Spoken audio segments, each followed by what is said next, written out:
قدرت کی ابتدا ہوتی ہے۔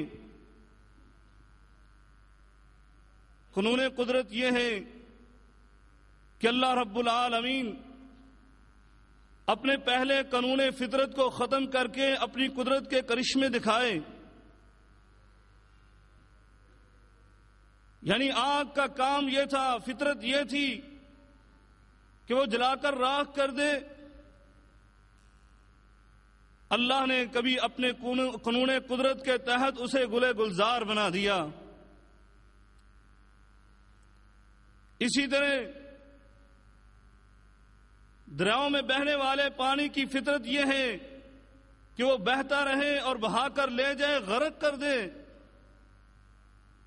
اللہ تعالی نے قانون قدرت دکھایا اور عصائے موسوی پڑا تو وہ پانی رک گیا اور 12 خشک رستے بن گئے۔ اسی طرح چھری کی فطرت یہ ہے کہ وہ کاٹ دیتی ہے، لیکن جب اللہ قانون قدرت دکھاتا ہے تو ذبیح اللہ کی گردن پر چھری آ کر ناکام ہو جاتی ہے اور انکار کر دیتی ہے۔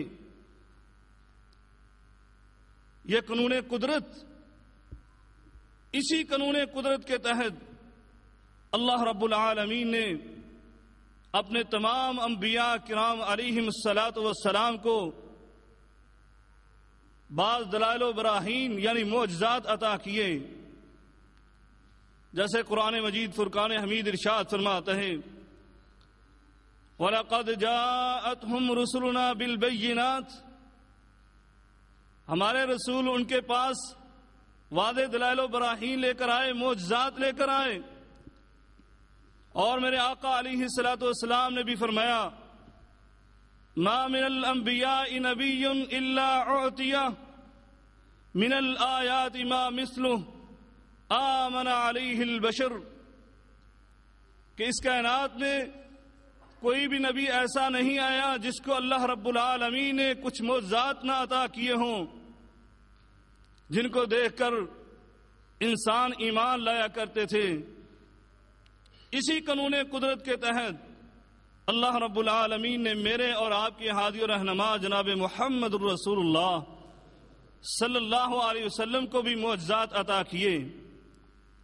لیکن اللہ کی شان پہ قربان ہو جائیں، جیسے آقا علیہ الصلوۃ والسلام کی ذات و صفات منفرد اور عظیم، بے مثال، بے نظیر بنائی تھی، ویسے ہی اللہ نے جو معجزات بھی آپ کو عطا کیے وہ بھی منفرد، ممتاز اور بے مثال، بے نظیر اور لازوال عطا کیے۔ اور انہی معجزات میں سے آج ہم ایک عظیم معجزے کا تذکرہ کرنے لگے ہیں جو ان تمام معجزات سے منفرد ہے، اچھوتا اور نرالا ہے۔ وہ ہے معجزہ اسراء و معراج۔ اللہ رب العالمین نے یہ معجزہ اسراء و معراج جو عطا فرمایا، حقیقت تو یہ ہے کہ جب مسلمان ایمان لاتا ہے تو اس کا فرض تھا، اس کے ایمان کا تقاضا تھا، جیسے میرے شیخ صاحب فرما رہے تھے کہ فوراً آمنا و صدقنا کہنا، اس معجزے کو منوعاً تسلیم کر لینا۔ لیکن افسوس آج بعض لوگوں نے تو سرے سے ہی اس معجزے کا انکار ہی کر دیا، اور ایک گروہ نے اس معجزے کو، وہ پیٹ کے پجاریوں نے اس معجزے کو اور مسلمانوں کی سادہ طبیعت اور نبی کریم صلی اللہ علیہ وسلم کے ساتھ محبت و عقیدت کے جذبات سے نجائز فائدہ اٹھاتے ہوئے انہوں نے کھانے پینے کے بہانے اور غلط رسومات کو رواج دے دیا۔ پہلے گروہ کا تو جواب صاف یہ ہے کہ اللہ رب العالمین نے قرآن مجید میں اس واقعے کو بیان فرمایا۔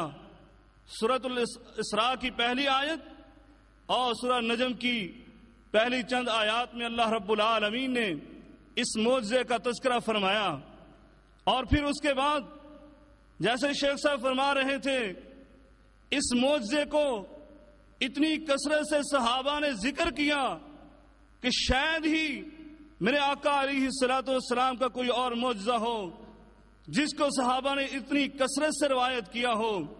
بلکہ میں یہ بھی کہہ دوں تو اس میں مبالغہ نہیں ہوگا کہ جتنے بھی انبیاء اور پیغمبر علیہ الصلوۃ والسلام آئے اور جتنے بھی ان کو معجزات عطا کیے گئے، ان تمام معجزات کو اتنی کثرت سے کسی نے بیان نہیں کیا جتنی کثرت سے صحابہ اکرام رضوان اللہ علیہم اجمعین نے اس عظیم معجزے کا تذکرہ فرمایا ہے۔ اور دوسرے لوگوں کا گفتگو کے دوران گاہے بگاہے انشاءاللہ ہم جواب دیں گے۔ یہ عظیم معجزہ میرے آقا علیہ الصلوۃ والسلام نے اپنی زبان نبوت سے اس کا تذکرہ فرمایا، لیکن اس کے تذکرے سننے سے قبل ہم اس کے ذرا پس منظر کو دیکھتے ہیں۔ پس منظر کیا ہے؟ نبی کریم صلی اللہ علیہ وسلم نے مکے میں علم توحید کو بلند کیا تو مکے کے لوگوں نے اس دعوت کو تسلیم کرنے کی بجائے آپ کے ساتھ اس کا انکار کرتے ہوئے دشمنی کی راہ اختیار کر لی اور آپ کو تکالیف اور مشاکل اور مصیبتوں میں گھیر لیا۔ آپ کو تانے بھی دینے لگے، آپ کو گالیاں بھی دینے لگے، آپ کے رستے میں کانٹے بھی بچھانے لگے۔ نبی کریم صلی اللہ علیہ وسلم نے ان کی سختیوں سے تنگ آ کر اپنے صحابہ اکرام کو حبشہ کی طرف ہجرت کرنے کا حکم دے دیا، اجازت دے دی۔ وہاں پر جب پہنچے مشرکین کو یہ بھی گوارا نہ آیا کہ وہ وہاں جا کر اپنے اللہ کی عبادت کر لیں، پیچھے گئے، لیکن اللہ کے فضل و کرم سے ناکام و نامراد ان کی قسمت کا مقدر بن گیا۔ واپس آتے ہیں تو اس کی وجہ سے اور زیادہ ان کی دشمنی میں شدت آ جاتی ہے، اور پھر نبی کریم صلی اللہ علیہ وسلم کو آپ کے خاندان کے ساتھ شیب ابی طالب میں 3 سال کے لیے محصور کر دیا جاتا ہے۔ وہاں سے آپ نکلتے ہیں، آپ کے شفیق چچا، آپ کی رفیقہ حیات، غم خار ام المومنین سیدہ خدیجہ الکبریٰ، ان دونوں کے